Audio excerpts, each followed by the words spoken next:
Mark 13 radio transmission, only on the last radio station.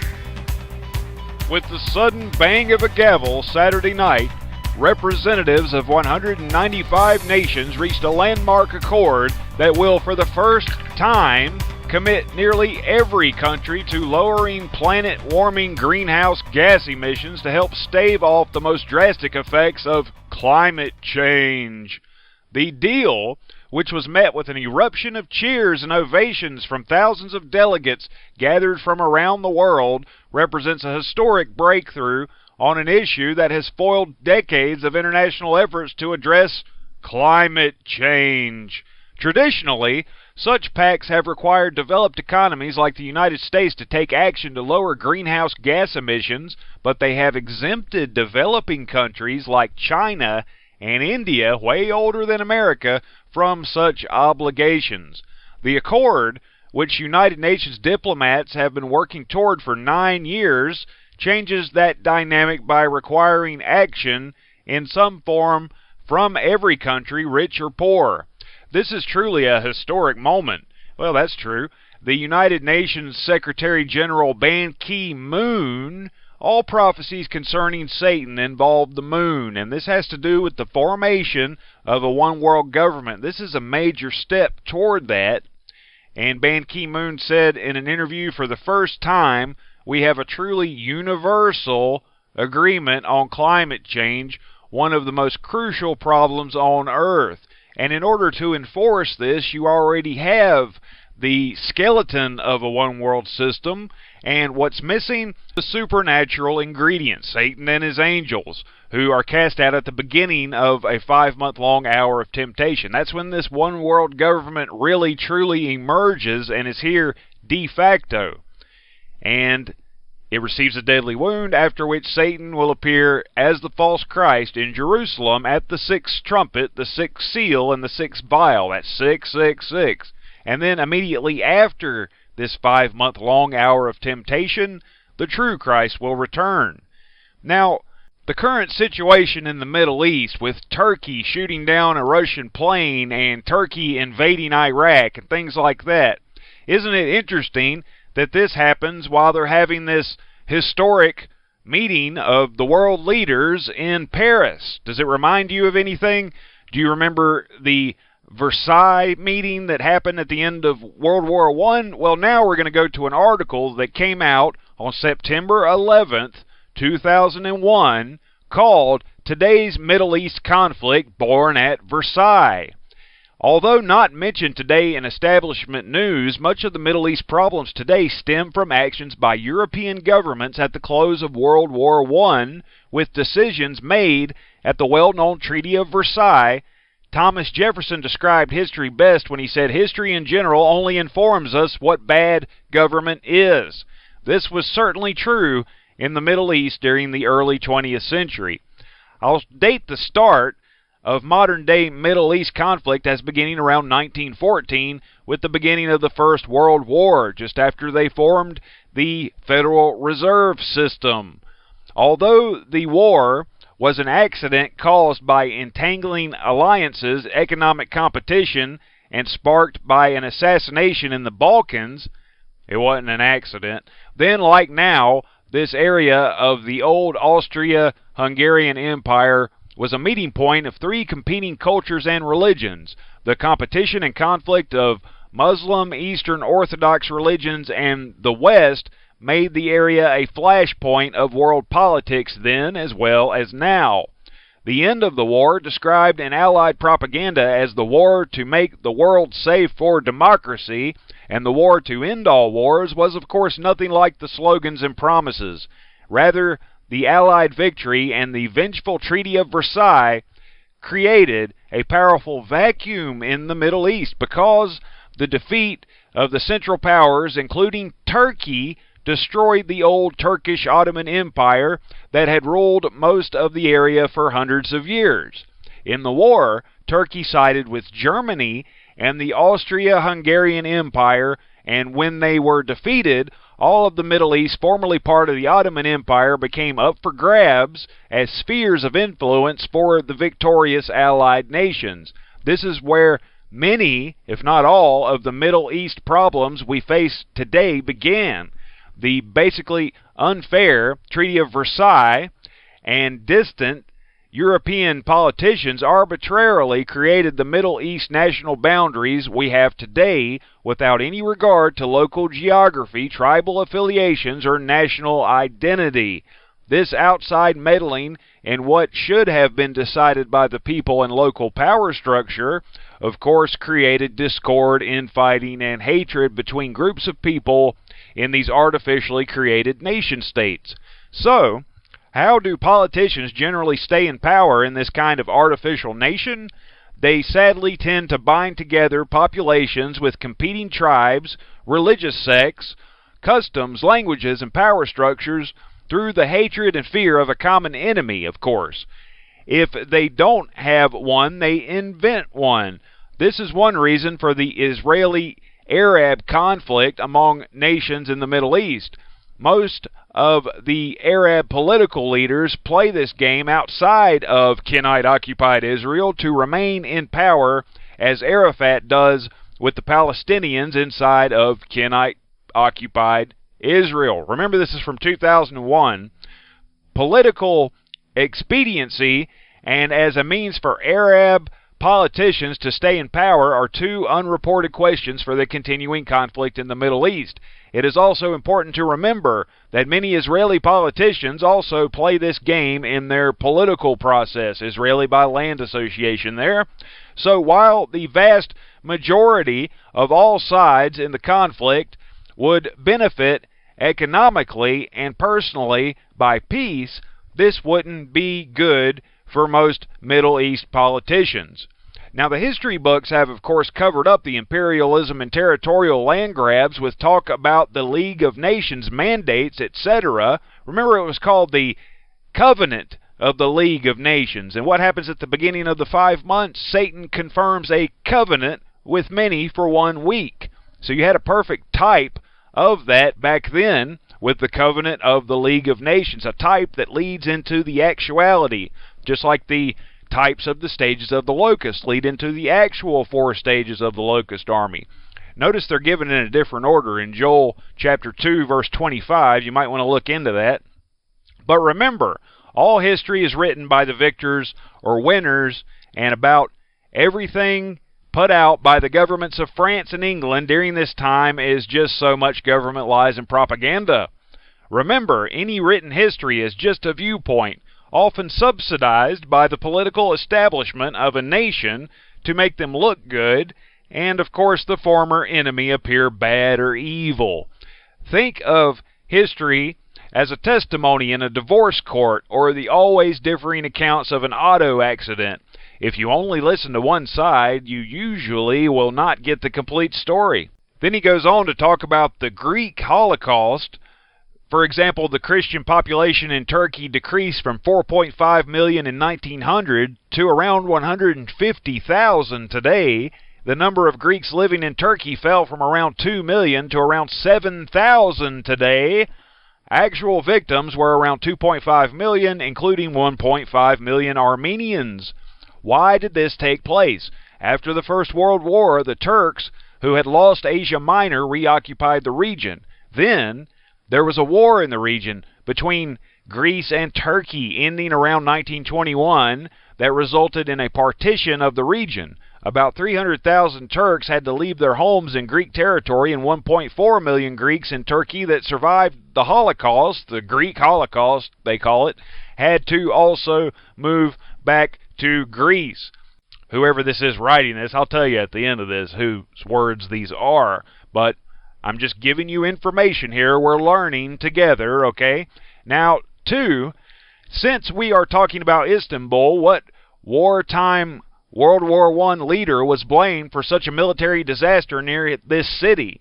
That everyone said his political career was finished, he was voted out of office, and there was near unanimous belief that he would never hold office again. Who was it? Answer: Winston Churchill and the British Expeditionary Force invasion of Turkey and the subsequent Allied defeat at Gallipoli, made very famous in the Australian movie by the same name. In what war was the most tonnage in bombs dropped by the U.S. Air Force? And your choices are Vietnam, World War II, or Operation Desert Storm. Answer: Desert Storm. We have learned since the war with Iraq how little damage was done to the Iraq war machine by our attacks, as was the case recently in Serbia. And go to the top of the article. This is Ron Holland who was saying this, not me, because you can tell his political affiliations come to the front and center as you get down toward the end of that article. Point is, this is more documentation of why we have this trouble in the Middle East today. It was because of the Treaty of Versailles, and I first caught wind of this by hearing Eustace Mullins say it, and then you go to look it up, and sure enough, he was right. Again, so not right about everything, but he was right about that. They busted it up into a bunch of little nation states, the Middle East, whereas it had been ruled by the Ottoman Empire, basically, the Turks, before that, for quite some time, for centuries. So now this lets you know what's going on, and the formation, the attempted formation of a caliphate by ISIS, who we've come to find out have been funded by the Saudi Arabians and Turkey, and the nation of Turkey under Erdogan is a puppet state of the Saudi Arabians, and behind the Saudi Arabians, sure enough, you'll have the Kenites, as always, as you'll always find, if you dig deep enough, there they'll always be at the bottom of it. And who's behind the Kenites? Satan himself, their own father. That's who hands down the orders. So understand the pecking order, and there you'll have it. It's Satan forming his little one-world system through his children, the Kenites, with various puppets and banks, all right? Very simple, and it gets more and more simple the more you analyze it and research it. And getting into our Father's Word to end this portion of the broadcast, what I say unto you, I say unto all, watch. You know who said that? Jesus said that. Who did he say it to? He said it to you. He said, what I say unto you, I say unto all. Watch. You're listening to the last radio station. You're listening to the Mark 13 radio transmission on thelastradiostation.com and the COP21 Climate Summit, the ambitions and flaws of the Paris Agreement, outcome of deception and bullying. And this is an article up on Global Research, and it reads, seeing the clapping and hollering enthusiasm from the likes of Al Gore and others in Paris, one would have thought the Earth had been saved. I now invite the COP to adopt the decision entitled the Paris Agreement outlined in the document, then the deluge. Together we've shown what's possible when the world stands as one. Quote, end quote. Together we've shown what's possible when the world stands as one. And if you're not aware of the book of Revelation, chapter 13, it speaks of a one-world system, a seven-headed beast that rises up out of the sea. It's not talking about the Loch Ness Monster or something like that. It's talking about a one-world system. 7 heads, there are 7 continents, 7 dominions, 7 mountains. They're formulating 7 unions. You've seen the hypothetical map before on the Mark 13 channel. It's even on the Mark13Records.com news page up at the top there. You see those 7 continents there? There's the hypothetical map for you. The African Union exists, the South American, the European. They're formulating the North American Union as well as the Australasian Pacific Union, as it's hypothetically known, with the TPP. And then at the same time they're doing this. And together, we've shown what's possible when the world stands as one, claimed an overly optimistic U.S. President Barack Obama. Oh, I'm sorry, that's who said that. Barack Obama said together we've shown what's possible when the world stands as one. The conclusion of COP21 did give us an environmental agreement, the first to impose various binding and voluntary measures within its remit that will first permit a peak of greenhouse gases globally before rapidly reducing. It will attempt to limit the rise in global temperatures well below 2 degrees Celsius above pre-industrial levels, with the background target being 1.5 degrees Celsius, a climate finance fund of $100 billion per annum for developing countries by 2020, with further future finance is to come from the pockets of developing states. Delegates emphasized the historical sense of the occasion. A persistent theme to come through was that of balance. In the agreement, it was recognized that global peaking of greenhouse gas emissions would vary for developing country parties. Once reached, rapid reductions would place forthwith so as to achieve a balance between anthropogenic emissions by sources and removals by sinks of greenhouse gases in the second half of this century, and on the basis of equity and in the context of sustainability, development, and efforts to eradicate poverty. You see that this is a one-world system formulating here, I hope. But again, understand that it has 10 horns. And those 10 horns only reign 1 hour with the beast. And they're 10 fallen angel kings that get cast out of heaven with Satan at the beginning of the 5-month-long hour of temptation. It was 7 years. Now it's 5 months. How do we know that? Revelation chapter 9. How do we know Satan and his angels must first be cast out of heaven before the 5 months begin? Because of Revelation chapter 12, where you have the first woe in verse 12 of Revelation chapter 12. Woe unto the inhabitants of the earth, for the devil is cast down unto you, him and his angels. And 10 of them are those 10 kings that reign 1 hour with the beast. How long is this hour? It's 5 months. Was 7 years, now it's 5 months. The one world government emerges at the beginning of the 5 months, receives a deadly wound, then Satan appears in Jerusalem to heal the wound, because anyone that was opposing it will cease to oppose this one world system, this new world order, if they think that Jesus has returned and he's supernatural. The world hasn't seen anything like this, and they're going to think that it's Jesus' return because of their ignorance. They don't have the seal of God in their forehead, the truth of God's word in their mind. They didn't care enough about God to study his word so that they could be warned and not deceived by Satan whenever he appears as the fake Jesus, the false Christ, the Antichrist, which means instead of Christ. And he's going to come in saying that he's Christ returned. He's very beautiful, as we know from Ezekiel chapter 28. He doesn't look like some sort of grotesque monster. He's just ugly on the inside. Nobody's uglier than Satan. And if you want to know the truth of it, it's his fault that we're even in the flesh, in this flesh age, because it was because of Satan's rebellion in the first world age when he had that same power structure, 7 heads, 10 horns. That's when 1/3 of God's children were deceived into following Satan. So God could have either killed 1/3 of his own children or destroyed that world age and created this flesh age. And he didn't ask you to do anything he wouldn't do himself. He came to earth. He was born of woman as well.